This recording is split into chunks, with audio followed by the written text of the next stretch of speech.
Do I? Okay, I am going to hit share my screen. And there we are. Can you hear us, Christina? Okay. Can everybody see my screen? Yes. Okay, perfect. Okay. Welcome, everybody. I'm back. It seems like I was just here. I don't think I'll ever do this again back to back. Here I am. I am going to talk about tonight, do a quick little intro to tracking of health-related information. Because I am off with back issues, some other things, I have an awesome client that has agreed to allow me to use her stuff. Ding, ding, myself. So learned that, that I'm my own client. So, and this is something that I decided to do when I was really, really sick. And the reality is my daughter's off at school. I'm single. So I live alone. So when I got 6 medications at one time, oh, wow. That's pretty much what I did. So I went into my OCD/ABA mode and didn't even realize it was ABA, but it's my OCD. It was like, okay, I better write down stuff because if something happens, yada, yada. So this is what I came up with. And when I shared it with Jen, she was like, you should do your presentation on this. So here we are, guys. So my intro. Under medical, communication, and identifying. The medical history, this is really good because it helps with accurate diagnosis and a treatment plan. And with communication with our doctors, it definitely helps. We'll be able to be more effective communicators of the information about ourselves with our doctor that will help, tailor our treatment plan even a little bit more. And identifying the patterns, of course, we're identifying patterns and triggers, our antecedents. So, does anyone know why you think I made certain words a different color, orange? Just shut up. They're part of Anybody? what we're talking in university, and they're part of ABA terms. That's it, Dr. Shields. I highlighted when I was looking at this and going back, and I'm like, okay, this is ABA. Hey, I highlight the ABA word. So when you see words that are in orange, that's what I've tried to do. But please, if there are other words that maybe I've missed, by all means, I'm still learning this as well too, but I sort of kind of got excited about that, guys. So I knew enough to be able to do that. Any questions so far on the intro? Okay, move on. Reasons for doing this.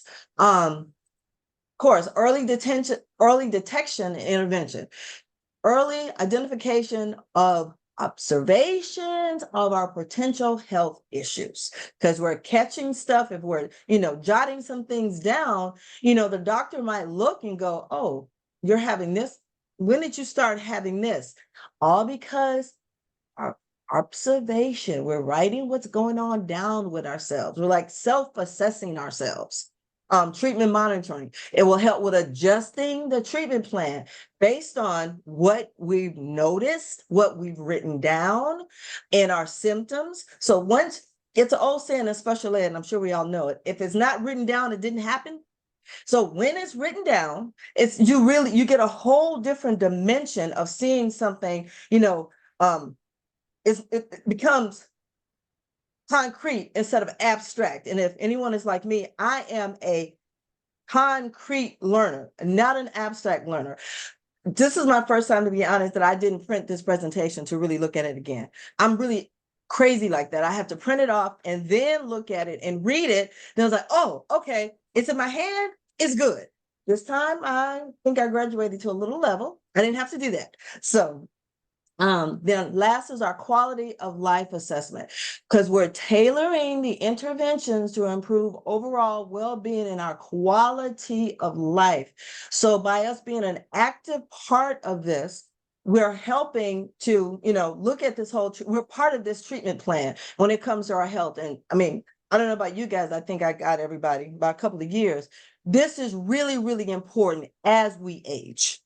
So, any questions or comments? And again, if I've missed highlighting anything, ladies, please shout out, let me know. Thank you. Okay, our objective for tonight, self-monitoring skills, we're tracking and data collection, our tools, whether it's our notes in our phone, which I use, or old school paper journaling of what we have, or now there's apps for everything. Then our communication of our symptoms, we're verbally communicating what's going on. We're writing. That's a way of communicating, and electronic messages. And I thought this was important because a lot of times if I'm talking to someone and someone asks me, Barb, how you feeling today or whatever, I may go into, if anyone's email with me, I'll go into a little detail about stuff, but I may have forgotten to log something down. I'm going, hold on. I think Jen asked me how I was feeling. What did I say? So that way you can go back and still cut and paste and document and put that if you forget about anything. Identifying triggers.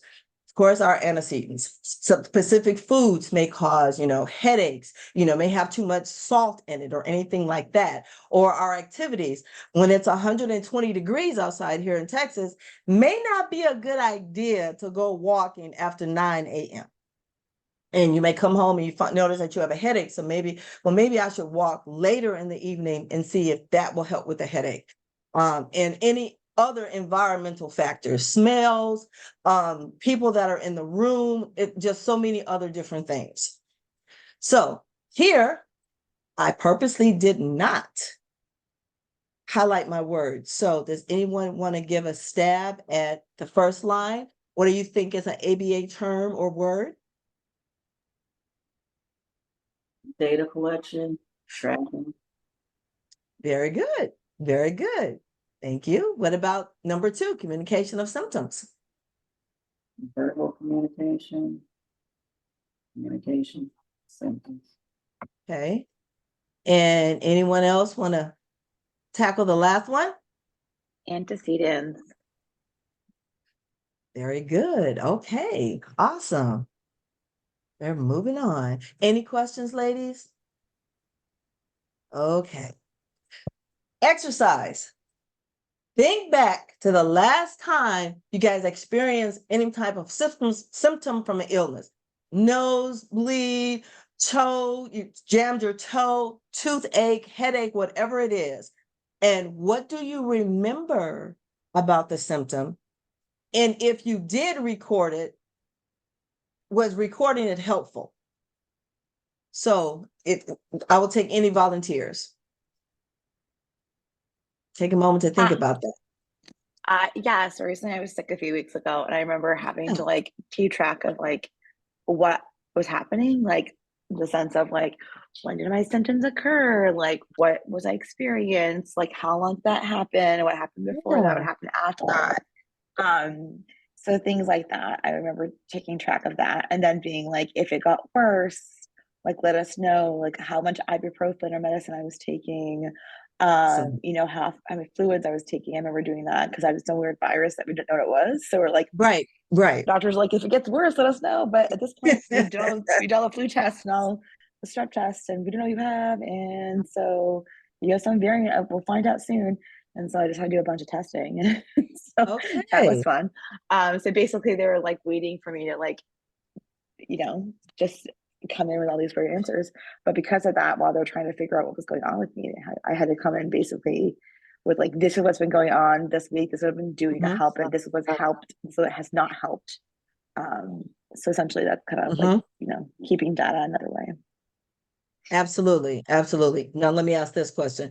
Is that something that you normally do before, or now that you're working, with ABA, did you just know to do it for ABA, or you just did it because it was just medical? Just I think curious. I think my mom used to work in a pharmacy as like the manager of a Rite Aid, like the front end of the retail part. So we knew Okay. a lot about pharmacy stuff growing up.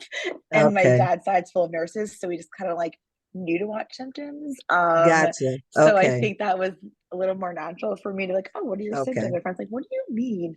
Do you just keep track of that? So I think, but that Okay. also may just be my analytical brain having had that background in addition to being analytical thinking. So that is a Okay. good question though. It'd be like, where did there are definitely, like, I get you were saying, I think there are definitely times now I track data much more Mhm. aware that I'm tracking data now that I Yes. am part of Yes. the ABA world. That I'm like, oh Yes. wait, this Yes. is frequency, this is a rate, this is duration. Absolutely. Absolutely. Well, you pretty much covered anything, everything. How about Yeah. anybody else want to chime in? I'll just say that I am more um willing slash able slash kind of have to do this now that I have kids than I would be doing it for myself. Just I think just as women in general, like not going through the links that you really need to take care of yourself, I think is pretty Yes. common. But then like when it comes to other people or your kids, like all the data is written down and stored and You're so right, Lindsay.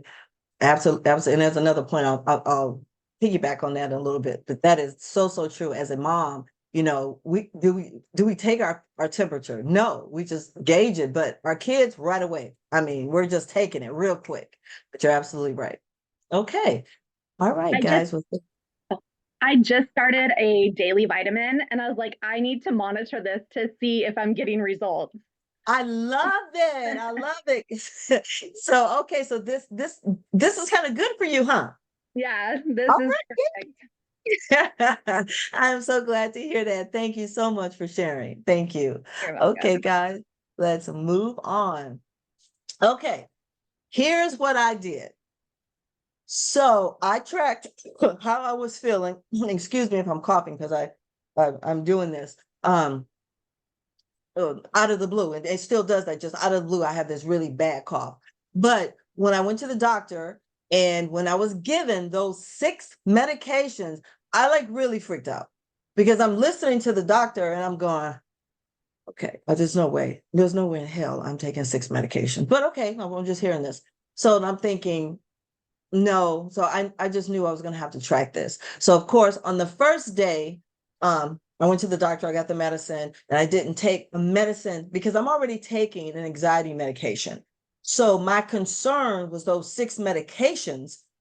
Okay, now truly, the doctor knows what they're giving you. They already know what you're on. You're at the same doctor's office. But in my mind, I'm needing to be sure. Because again, I live by myself. So when I get to the pharmacist, and if I ask the pharmacist, and she goes, okay, you got 6. I said, don't worry, I'm not taking all those at one time. And then I just said to her, I said, hey, how much time? I mean, am I okay with, taking, I know the cough medicine and possibly the migraine medication and nausea medicine, how much time will elapse between me taking my um anxiety medication before I take this? And she said, oh, about an hour. I'm sorry. I'm already nauseated. I'm feeling bad. So if I would have just waited an hour and if I would have taken something and I would have gotten sicker on top of that, I think I would have gone postal at the doctor's office the very next morning when they opened. So I said, no, how about I'm not taking the Seroquel at all so that I can really see what's going on, with all of this. So all this stuff was going on in my mind. So that's why I started really tracking what was happening. So as you guys can see, I as much as I could, because I really wasn't feeling great at all. So if you guys want to take a look at that, and if you have any questions,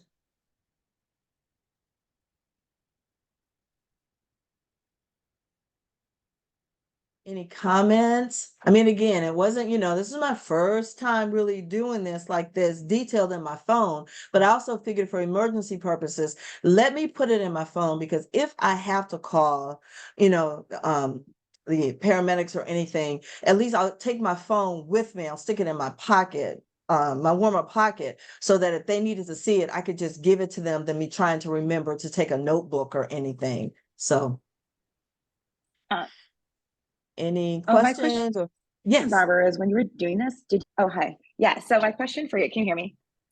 Can you hear yes, me? yes, Okay, cool. yes. Sometimes my AirPods are weird.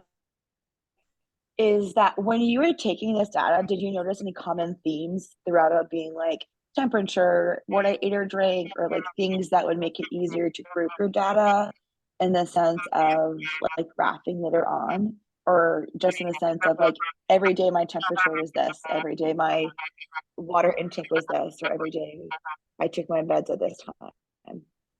If I'm understanding correctly, I don't even think my mind was there as far as data or doing anything else with that. Literally, I needed to write this down. So in case something happened, I had, an interference with one medication with another, so that people could see, okay, this is what she's doing. And I always leave whatever I'm taking on this little tray that's in the bed right next to me. So literally, if something happens, this is what she took right here. I mean, of course, they have to do autopsy for bed. They'll know what I took, but I just tried to be as anal, slightly anal as possible. Don't mind my cat. She wants to sit on she likes to sit on my That's shoulders cute. when I'm in So, class. And normally I'm in class, so tonight she's very oh, confused. Okay, no, okay. okay. I'm going to move on to the She'll next discriminate. Sorry. slide. So Thank- now we come to our case study. Lisa's journey to tracking health-related symptoms. Lisa's 45 years old and she works in an office. She has been experiencing persistent neck pain for the few weeks. Pain has gradually worsened, affecting her daily activities and work performance. Concerned about her pain and future problems, she was not, because she's not being able to see the doctor until next week. Lisa decides to begin to list her symptoms related to her neck pain so she can discuss those with her doctor. So if you guys can list in the chat 2 or 3 important observations that Lisa could record as it relates to her neck pain to report to her doctor, because she's not going to see him for a week.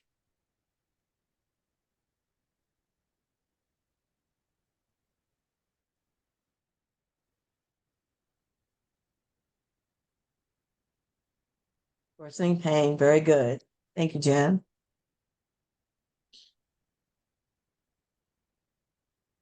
Oh, wow, they're coming in. Okay, time of day, yeah, absolutely. Pain levels, doing when the pain, yeah, absolutely. What is she doing? If she's, constantly looking down at your phone, absolutely. Okay, very good comments, ladies. Thank you, thank you, thank you. So, Chandra, this might be, do you find this to be good in your particular situation since you're just now starting those vitamins? Taking observations. Mm-hmm. Yeah. Okay. I'm trying Okay. to be aware of them, but I haven't noticed any. Okay. But I am trying to be aware of them. I just started this weekend.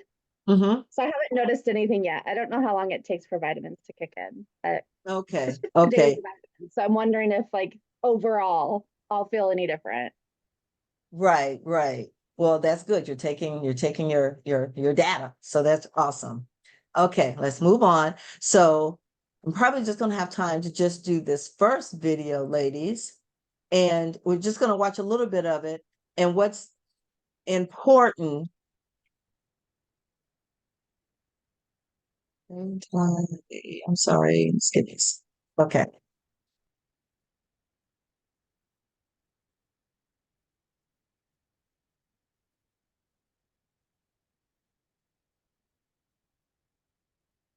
Oh, I'm sorry. Can everybody see my video?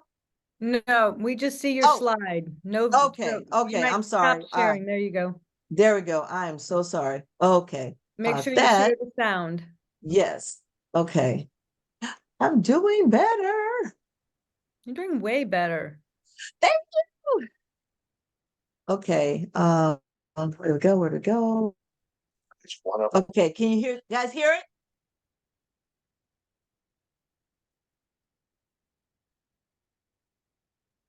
I can't hear it. Can When you ladies, can click, it? nobody can hear it. When you clicked share Okay. screen, did you click the little blue box to share the sound? Hold on. Maybe I did not share. Click the blue box.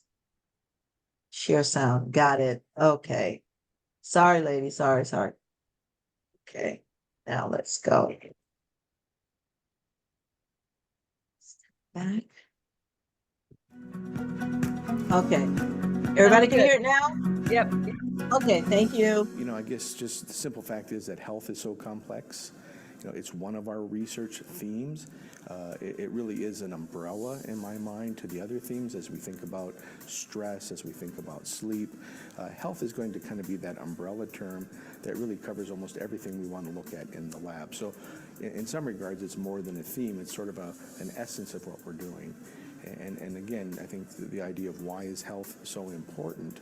Well, not only do we want to have health for longevity, we're very interested in people not dying when they're young, but I think even more so, I think the question has really shifted around health probably in the last 10, 20 years to a component, if not a major component of that question of health being centered on quality of life. If we want to live long, that's great, but I think even more. Okay. That's what pretty much what I just wanted to narrow in, I thought, from this video was the quality of life. And that's something that's important, I find, for us, because when we're talking about generalization, that's the whole point of why we're wanting to do this, so that we're tracking whether it's our headache, it's our backache, it's we're taking new medications, whatever it is, because again, we're helping our doctors help us. And in the long run, it's going to better our quality of life. So let me go back to. Okay, can everybody see? See my screen? Not yet. Oh, okay. What happened? Guys, I've been practicing this and I was doing good. Okay, all right, there we go. Okay. Everybody can see it now? Mm-hmm. Okay, so we're at the summary part. So this is just systematic and behavioral approach to list medical symptoms that contribute to more accurate diagnosis and an effective treatment plan for ourselves. And making this list serves as a practical tool within ABA framework to enhance what we have our observed health, and to improve the overall quality of our individual and our lifestyle. So this is what I have for you guys. And these are my references. And that is it, ladies. Yay, Barbara, that was fantastic. Thank you. Sorry about the little niches there.